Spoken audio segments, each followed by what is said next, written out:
It's no sugar-coated love. It's no sugar-coated day of Paladins esports. We've had 5 sets. So you know what we need? 3 more. 6. That's what I was thinking. On the way, Gore, me, and you. Today it's Flashpoint versus YCTG, I believe. YTCG or YCTG. A lot of letters. A lot of letters and a lot of games to be played. In fact, maybe only 2. We would expect some pretty tight competition, especially with Flashpoint being the only PS4 team to ever win a Paladins console LAN. They will be showing up here with map 1 being Stone Keep, a ban for Frog Isle, and a ban for Bright Marsh. I'm curious to see what Flashpoint are going to do. This is actually the map when they won their LAN. They won it on, was Stone Keep, using Makoa. That was phenomenal. But the bans today have been the big question. Does Koga come through? Do you let Makoa through? Do you let Khan through? Who do you have to lock down to make the big difference? And is it going to be enough? Flashpoint, honestly, with any of those, sounds pretty scary. Yeah, certainly. Certainly. I was thinking of Nick's snack stack stocking comment as we saw our stalkers of snacks there. It's pretty funny. A lot of people. A lot of people do a lot of jobs around here, except cast Paladins. I'm just making a joke.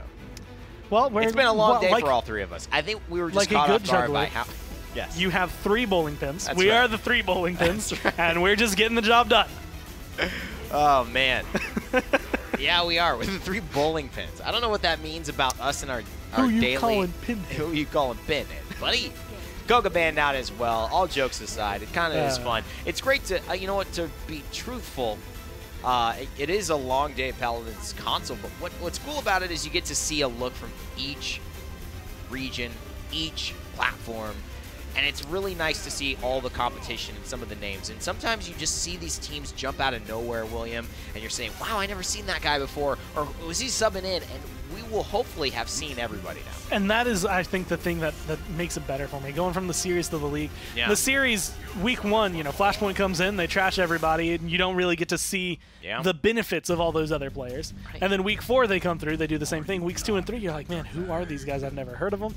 Now that we only have 4 teams, not only is it much easier to keep track of the players that are coming around, but you get to actually see the growth. Flashpoint here, again, we kind of expect them to be the better end of it. Yeah. But YCTG have a pretty solid draft so far. They're going up against a team that, even though they are the only PS4 team to have won a LAN, have kind of fallen from the grace of when they were that team. Certainly.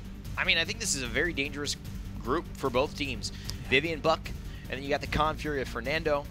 Over here you see the Drogos Leon, and you've got the Inara Makoa Grover. It's kind of like Team Green versus Team Red. You know what I mean? It really is. Except for Drogos. Yeah, but I mean, he's like the Christmas red that's thrown in all the green of the tree. The frontline core, you know, you've got the Grover, the woodland representative. You got the Inara, who's like, I don't know, the cave, the cavern, and then you've got, you know, Makoa, who's the sea. And you get all of nature versus Khan, who's this red kind of, I don't know, castle representative. Fernando definitely castle-esque as well. And I guess Fury is pretty castle. Everyone is in a castle. What's going on here? Everyone, I mean, everyone kind of, is a knight, except They're for Grover. all castle-y. Well, I guess Grover's also a little castle-y, because you do plant trees around the castle, make sure everything's still pretty. You know what? I don't mind that, Core. I don't mind that. It's a nice thought. It was a trees a around the bit of castle. reach. A little bit of a reach. I mean, there's trees on this map. Especially since I was talking about the castle. You're right. See? Right over there. Yeah, Stone Keep, the Stone Gardens. Ooh. Buck. Sorry, that could be a good map. Could be. The Stone Gardens. Might not be a great garden. Might be a great map, though. I heard stones don't grow well. I don't know. Ask Inara. Ask your kidneys. Yeah. 2 directions for that one to go, and it went real negative real fast. Same thing happened to YCTG. Real negative real fast. 2 directions for that one to go, and it went. You're right. Prosper Logic here on the Vivian. He's the main star for this team, but so is Legacy, who's picked himself up and out of sub role and replaced Swiper, who is no longer with this team and has really made a name for himself in the console scene. He's on the Fernando, throws up the shield just to maybe avoid some of the initial damage and keep trading onto the Makoa. And man, forcing the Makoa shield, he needs a heal right now, but he's gonna get Commander's grabbed as well. Brand, and even if he gets healed, he does not have much on the point. It's too early for the Ancient Rage, so nothing is gonna come from that. And, is that a troll? What's up with that? Already charged up and ready to go. This seems like Flashpoint either miscommunication or that was 100% what they were intending to do to try and hold on to this. They're still getting the kills, still getting the damage, but A little questionable. Works out in the end of the day, though, so they're going to be happy using it. And now, wow, some of the other ults they have that are charging up, specifically where I'm looking at the Inflame, as well as the Sentinels here for Prosper Logic, are going to be charged up and making a difference in just a couple seconds. It's so interesting that YCTG in this region have taken away the Leon. We haven't seen it much or at all today. And Prosper Logic is the type of guy that has that performance on Leon where you want to ban it or you want to take it away. And this is where I get scared about the Koga stuff, because when you have a guy who shows up like a Loki in Renegades and you just think, oh man, Stone Keep, if we give this guy Androxus, this is not going to be okay. And then you have these like maybe character bans where you're like, oh man, it's Drogos, it's Fish, right? Or it's like it's Bittner, we got to ban Buck or something like that. And you're just like, okay, but what happens with Khan and Torvald and Koga and Furia? And I think you're really going to see some of these special teams and these special players throw the bans off even more wildly. Speaking of throwing off, actually not going to get the shell spinned off himself. All right, we got our top fail. We've got 2 of our esports weekly segments today from the Console League. Unfortunate positioning, unfortunate direction. Unfortunately, it will live on forever. And it's on the internet. Yeah, you do not live through that one. Wow. Comes back, gets the hook. Tactical. I just wanted to retreat. I needed the full heal, guys. I needed the full heal. That's been the big go back to the store. Needed to reset. Yeah, that's hilarious. Well, just when I thought the overpower wasn't going to work out. And you know what it is? What? It's actually so unfortunate because that shell spin was going to save his life. It was. But Khan dies. His team, like, it's that communication. You don't know he's about to die. He think he got so you're ready to hit that shell spin to throw, like, to get yourself right back on. Yeah. The minute he goes down, you're still hitting it, and you just go flying off the map. The reflexes were actually too good. Yeah, they were. And caused more trouble. Just trying to hook him, but actually might be available now. Forcing the shell spiel. He's going to shield. He's going to need the Grover healing, and there is the Whirlwind. Oh, that's a rough one to throw out now, and Makoa doesn't get much from it. He has the Ancient Rage, and so as long as the Strogo stays safe, I don't see this being too troubling of a push. You never know with the champion and, of course, the just technical skill of Prosper Legacy. Good lad there, piloting some of these damage dealers, but oh boy, the Strogo's definitely making it worthwhile. He has to go into the Dragon Punch though, because there are 2 front lines. There's the Inflame, and it's the Immortal. Oh boy, Good lad saves the day, although it was not going to land anyways. They were damage immune because of that Fernando ult. Couple of good shots still coming down from the Buck. Does go down, same with Storm Avatar, but as long as they can keep up the pressure, they don't lose everyone. Prosper Logic plucked in. That's going to be dangerous, but Legacy's still alive. Well, wow. I couldn't even finish saying his name in the time it took for him to live to die. Ooh, live to die. It's one of your... it's another Die Hard. That's your album cover. Live to Die? Baby, live to die in my red pickup truck. I also like that goes well with the other one I was thinking earlier. Nick had said, man, I had it in my brain and then I completely lost it again. Wow. Not dead yet. There it is. Nick's not dead yet. Not dead yet. Nick Keogh. Live to Die. William Newberry. Featuring the hit single. 5. Shell spin. 4. I was really curious as to where that one was going to go. I just sing Dead or Alive. I just sing You Spin Me, but a shell spin. Maybe a couple more Makoa references.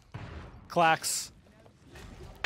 It's an unfortunate thing when stuff like that gets caught on camera too, because you know we're going to remember that like 3 weeks from now. Clax is going to be playing. He's going to get Makoa, and we're going to be like, well, this guy. Let me tell you about him. Hey, Clax is the shell spin guy. No, yeah, you're not known as the shell spin guy yet. That was a funny little moment, but you can definitely play your way out of that one. So far, though, Prosper Logic controls the balcony, and they're not even contesting the balcony. Furia's going to go get some point capture, because why not? Flashpoint have all of YCTG into a corner.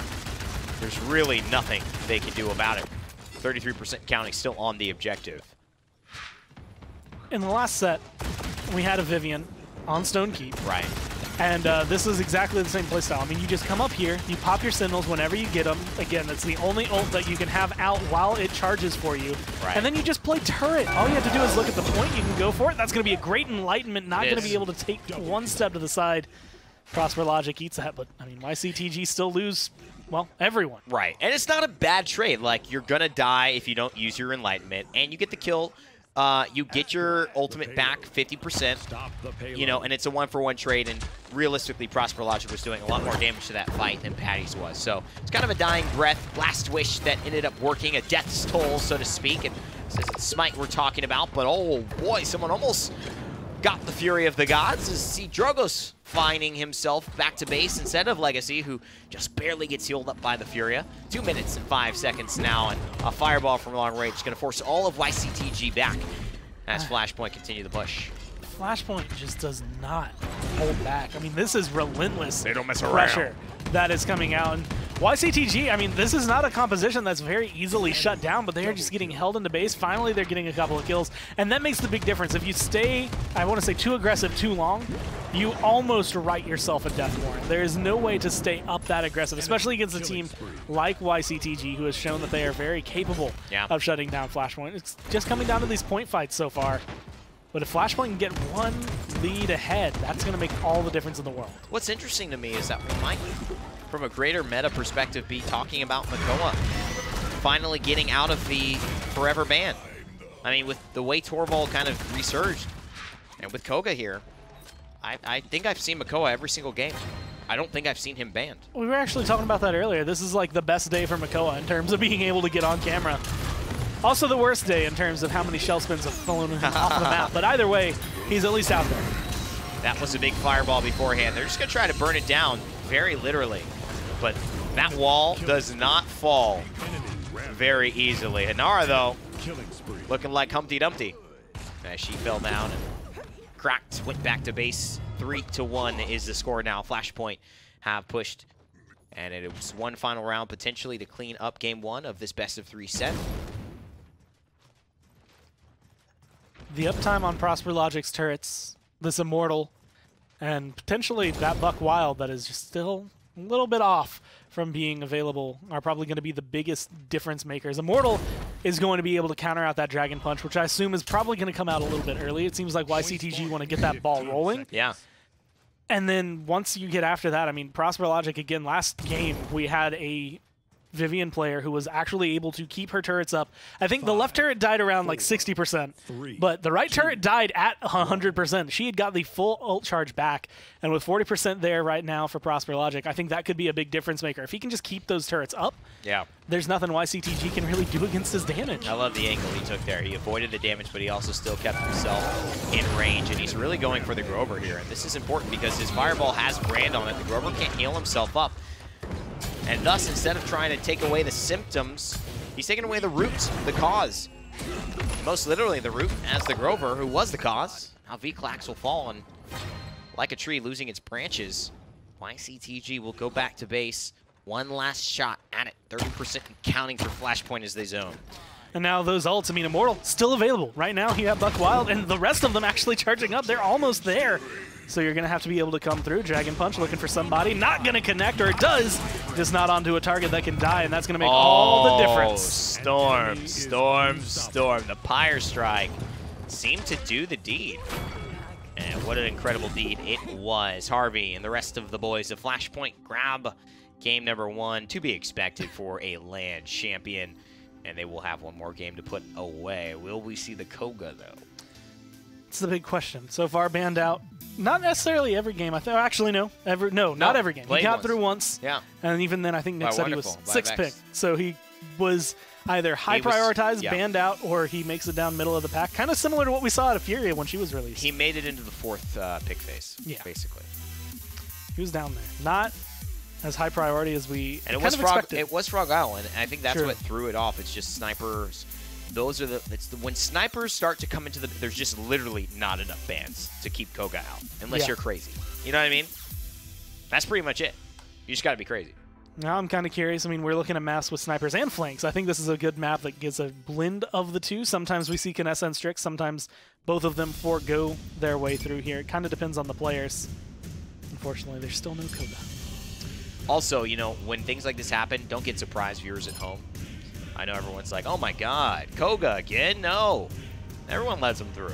Truly, I think the concept around Koga and things like this is that when they happen, they just happen throughout the region. Everyone agrees to ban Koga. It's an atypical thing to go against the grain when the rest of everyone is just doing that, because then you find out what do you play outside of it. If you're not banning Koga, it's a whole new draft style you have to learn, is to how to counter him, but then what to make sure is available, what to ban instead, so that you get a draft that you feel comfortable with. And I don't think many teams have tried for that. They just assumed he's an auto ban. And just looking at things that are region-based, like that we've seen in the past, it feels very much like Willow at one point was a very North American thing. At one point it was just a console thing in general. Yeah.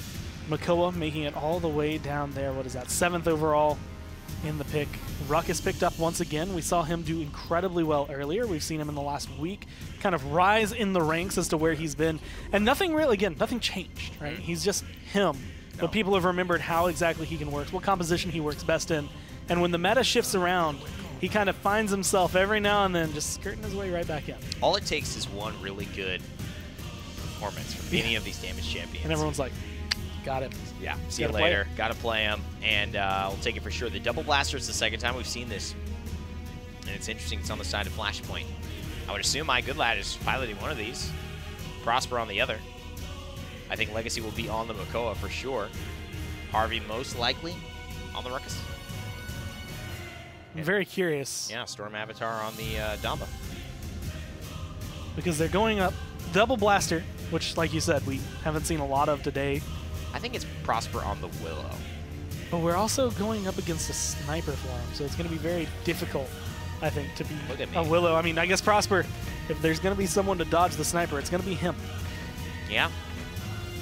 Nasty Pro, V-Clax going with the treacherous ground. Good to know. I think that's Sapper rounds from Ernest Deegan. I was laughing mid-round because I was saying, what did I say when I first said Ernest Deegan's name? Because there's no way I said Ernest Deegan. There's no way I said it. I will tell you, there's a whole reason I've been kind of not necessarily avoiding his name. Erneskadin, I might have said that. I don't know what I said. But it wasn't his name. How to pronounce it when I looked at it. Willow throws the dead zone onto herself. Not a bad call.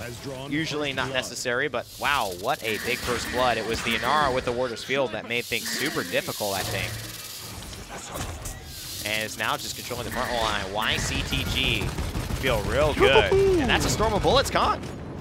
And you can see how fast those bullets fly, but you're going to be sacrificing a little bit. I'm kind of curious as to whether Owned by Atomics is going to be able to make these big plays. This is one, again, when Con came out, I was actually talking to the coach of Envy, Meta Pusher, and Storm of Bullets was fully in that conversation. CC immunity is usually the thing that will take competitive precedence. Yeah. But you can still get a lot done with that much ammo in that little amount of time. I mean, and also the damage amp, right? I think that's another big thing that they're missing out on, but that's okay. I mean, Harvey and the rest of the squad look complete, like, I have no idea what just happened.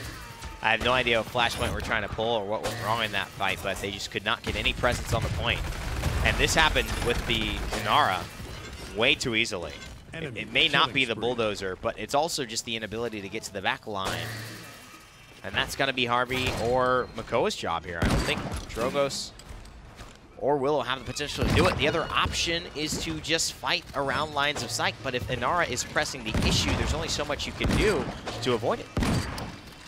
Couple of shots finding home, couple shots not finding home. Patty's, I feel like, has an interesting game ahead of him, because this is one of the weirdest spots to try and play as a Strix, or a Kinessa really, but Strix more so just because he doesn't have the same mobility that Kinessa really does, doesn't bring that same impact to the map, not the same kind of flank route that you can have, but still has that sniper presence. What a beautiful knockoff. Just good patience.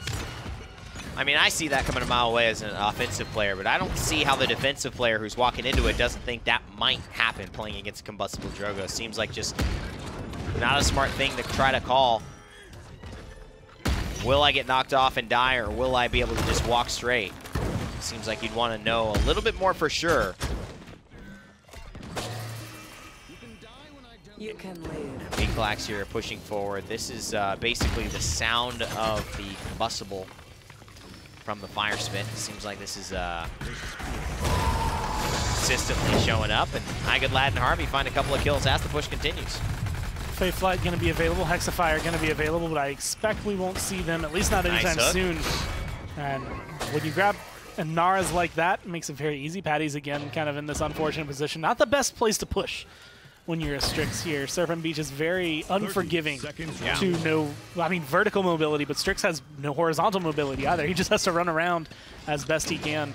A lot of places that are going to be closed off for him, and I feel like that's where we're going to see his impact kind of draw off. Patty's going to be great around the point fight, but engagements like this just will not go his way. Right. And, I mean, he had some support, but it's because of the timer ticking down that they had to abandon him and hope that he could just deal with the ruckus. But I think they're going to realize that not much is able to be done here. They're just going to settle for maybe poking, getting some credits, and just moving back for another round. They have that round solidly in the pocket. And here's a look at it. I mean, this is patience. He's got the vision, right? You're taking damage. Just move to the side, and I don't. He tries, but... you know, he cannot find. That's that awkward moment a of foothold. A second earlier, half a second earlier. You make that fine, you probably come back in. That to me is what's so funny about it, right? In 15 seconds. He's not ready for it. Yeah. Even if you're like, all right, here's a risk. There's no way to predict something like that. I feel like there is, because I'm the Drogos player. I do that all the time. It feels so easy, and you're just like, what? That might be the difference. I suck at Drogos, so having that in my brain as something Drogos could do it's just not in my immediate thought, and that might be where Nasty Pro is sitting. Is in his experience. You're right. That doesn't happen. Some people do just main supports, but that's what Thiel says is one of the better front lines that we've seen in Paladins. He says, you know, you got to play the Drogo. Yeah. You got to play everything, because then you know what to be worried about as a front line or a support. It's so critical to know what to expect, just as much as to know how to do the things you want to do to impact the fight. And so far, Harvey has definitely taken a lesson in things to do. As far as Ruckus, he goes on a Hexafire and finds himself a good kill, and now pressures out VClax to find another kill with the help of Legacy. A couple of good shots coming through. That shield usually not long for the world, although Harvey has been taking just enough damage. You can see that Strix getting a little bit of pressure from above onto him, just with how much burst is taken. Yeah. And there goes Willow right up into the air. And this is a perfect position. You're either looking at Willow, or you're going to walk right by, and she's going to be able to just burn you down from behind. Patty's knows where she is. Right. The team with that flare should recognize where she is. And she's going to be able to get around. Doesn't have Fae Flight, but still a lot of control. Well, that's what Prosper Logic was doing. You know, as a damage dealer, he knows the threat of Strix, and he knows that he needs to be aware Strix might be able to one-shot him, put him in trouble. But he realizes after a while, the noise of Strix Command of Stealth doesn't actually appear. It doesn't appear near him, so he decides to flutter over. He finds himself a couple of kills, helps Legacy to get the double there on a 3 streak for him. Good dismount onto the con. That should be Flashpoint now, taking the lead here in this best of 3. At the end of that point fight, the last couple of kills Flashpoint are able to pick up. I have to assume Legacy hit a good chain onto Patty's, because Patty's was down there with the Nara, and that is not typically where you want your Strix to be, so I have to give credit probably to Legacy for being able to control that. And no, as long he as the ran. Team keep this up. I think he ran to the point. No. I'm not going to give credit. I'm not going to give no credit, but he ran to the, I know he dropped down when Prosper Logic was looking for him. And it's such an awkward place to try It's an awkward choose. spot, yeah. I agree. There's not many places, and again, this is why Kinessa is usually the favorite sniper on this map. Because Strix has to walk everywhere, and especially because he's limited in how fast he's going to be moving anyway, when you get something like a Drogos, you have the Ruckus, you have a Makoa, anything that can either catch up to you or control your movement, Strix just starts to fall apart. The only reason he's better on maps like Frog Isle is because you're spending so much time far away. Right. You don't have to go up this ramp, down that ramp, up onto this ledge. You're just on par, on level. Yep. You hide behind this wall, Yep. you peek, you get a shot right here. Patty's, I think, is feeling the reason that you really want to teleport it. Man, I tell you what, you feel like these guys need some bulldozer, because this Warder's Villanara from VClax is just absolutely stunting everything that they're trying to do. I mean, it's so impactful. There are so many times that Harvey, who relies very often as a Ruckus player on those advances to maneuver, to apply pressure, and the rest of the squad, even Storm Avatar, even Prosper Logic, are just getting annihilated by this Warder's field. It's going to happen here, too. You got to be careful. And just pillory people. I mean, you get locked down. There is going to be Sentinels. There's machine gun fire. And I said this earlier, but Vivian sounds like a war zone on her own. And You're just right. being able to showcase what it is. One good wall right there in a good room can mean the difference of life or death for multiple people on your team. And if you can get a good Vivian and those Sentinels stay up, you stay safe, the impact they have, not only the ult charge you get back, but just the damage that they do, you skyrocket to the top of the charts. And I like Vivian to bring consistent damage in a lineup that has burst, but also has a dynamic to it, which is like the Strogos, this Willow, they're applying something, but the Vivian, the Strix, Grover Khan and Nara is rough for me. I don't necessarily see the dynamic there. They're relying so much on the Strix or so much on the Vivian that if you slotted the Vivian into the Drogo's Willow, I might say, okay, interesting. There's a lot of threats to deal with. You can't just look at Vivian there, and she's going to free up. But if you just look at like Strix or Vivian, I don't feel as good about that. Honestly, yeah. Oh, beautiful. And this is what you were mentioning. Of targets, and that was that hook that comes through. Beautiful. And there's just a point. There's no diversity. That's the best word for it. YCTG, you know who you need to pick off in what order. You know, okay, let's try to get Anara, Connor, Grover. Those are going to be the first three. If we can get any one of those three, typically go for them. Then go for the Vivian, because otherwise, I mean, she's going to have an impact, but she's kind of a nuisance at best. Right. And then go for Patties. Like, Patties is the last person on your list because he's a sniper. Like, he's getting some good damage, but as Strix, like we said, or like I've said, there's no big position. There's no big advantage for him. He's just kind of there. Yeah, it's rather stale and predictable. Not that it won't work. It is just stale and predictable as to their approach. And some teams work better with that. Really nice. And he doesn't have CC immunity. That's just for the heal. And now Legacy, oh, he misses the ramp, so he is caught out a little bit. But Harvey is there protecting him. Strix looking like he is grabbing Wrecker. He's going to fire onto the Drogos now, looking to finish him off. And he's looking for the rotation, but the Drogos is still around. Harvey finding a kill during this rotation, and now the Strix is caught out. There's nowhere else Patties can go except closer and closer to his enemies. This is a very risky flank from the Strix, and it is not going to work out, and that's the thing. Maybe a Willow gets into the back line, starts to cause havoc, but a Strix, he's just walking. He's just like, there's no way out for me. I've chosen my fate. You get to see a showcase of something, and I feel like Patties is playing very well for a style of Strix we used to see. Yeah. But very often, I see him getting like one shot and then immediately whipping the pistol out. Doesn't matter the distance of the enemy, doesn't matter where he is, and I feel like that's just coming out too soon. You're a sniper. Use the sniper rifle as much as you can. That 1200 damage is very hard to beat. What might have been the best moment there is if he actually Commander's grab Storm Avatar. It is unfortunate, but here's the Ancient Rage, and this is going to be even more unfortunate owned by Atomics. He already knows that he has used his overpower, and now Legacy just creating space. The double kill, misses the hook, but he's already got what he came for. The Pirate's booty, so to speak, is in the treasure's chest and ready to go home, set, sail. They say Flashpoint and a Flash have won game 2 and game 1 and taken the set. Legacy, and again, I mean, it makes sense considering the 39-0 that he had as Makoa when he was in LAN the one time. Yeah, but not bad. Right there at the end, and it's hard to tell with the spectators. Is actually something that you had to coach me on at one point. When the flashbang goes off, how to tell when it's there. That kill on Anara comes through. Well, he can't see. He's still just, okay, I know Anara ulted. I know Anara can't move. I'm just going to shoot in this direction, and as long as she doesn't run away, this shot's going to hit. Yeah, he did a little Maldama, pray to the gods there. So that's it for a set for Flashpoint and YCTG. Flashpoint, as you would expect, the LAN winners, not our summer, but our spring console LAN, were able to take this one, and we expect to see big things for them. We're going to take a quick break. We'll be right back with, I believe, set 7 of today of the PCL.